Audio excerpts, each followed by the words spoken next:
namoonni hedduun beekan. Kana waliin immoo kaafkatiin haala kamiin waan adda addaa kaafkatiidhaan hojjechuu dandeenya. Namoota jaaniif kaafkatii irratti qabaddee dhiyaatteetiin jira. Kanaanis wal qabsiisee immoo har'aan tanaanis kaafkatii keessan irratti akka maqaalee adda addaa yuutuubii keessan irratti barreessuu dandeessan maqaa adda addaati waliin ediitii keessan guuttanii akka itti fiduu dandeessanii isinitti barsiisa. Garuu immoo hanga xumuricha guddichaatti nafaana turtii taasisan isin jira. Kaafkatii keessan jalqaba irratti ergaanii buufatanii haala kanaan gootaniif kaafkatii keessan imeelii fi hunda itti galchanii banachuu hin dandeessan. Amma immoo garuu haala ittiin hunda ittiin hojjetanii isatti agarsiisa.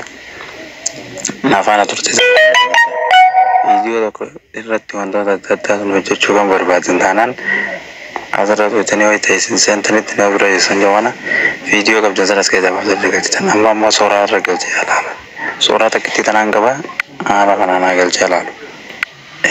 Gaafa immoo haala kanaan galchee ilaalu irratti jiru viidiyoo kana irraa footoo galchaa jechuudha. Amma kun footoon inni galchee ture haala kanaan arfee jira jechuudha. Amma immoo maal goota?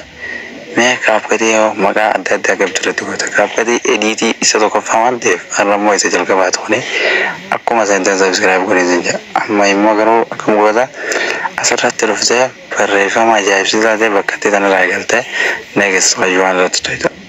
Asirratti to'ita. Gaafa asirratti to'ita immoo barreeffama kana irratti ofiiftee qubee akka qabu waan irratti haati neeges fayyumaan irratti to'ita. Kanaaf iddee achirratti barreeffama maqaa yuutuubii kan keessan kan ta'e barreessitaa jechuudha. Ani ammoo fakkeenyaaf bakka itti san irratti ergitanii achirratti barreessuu qiyyaaf eessa tokko qaba jechuudha. Asumaan gadi biyya jechuudha barreeffama barbaadan irratti barreessuu qaba jechuudha. Amma maqaa chaanaala wayyaa irratti haa barreessu.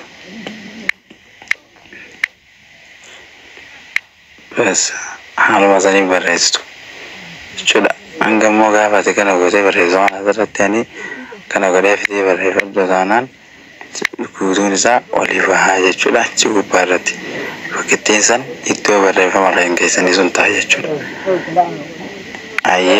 Amma immoo lamatti isa.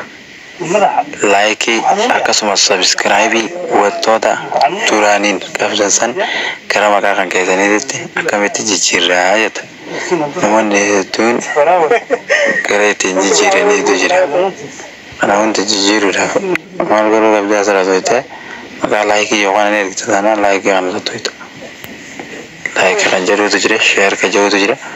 Kaafkatiin wantoota adda addaa kana mara qaba jechuudha. Wantoota kaafkatiin qabu kana irraa kamiitu isa barbaachisaa ta'eeti hundi isaati jechuudha. Amma immoo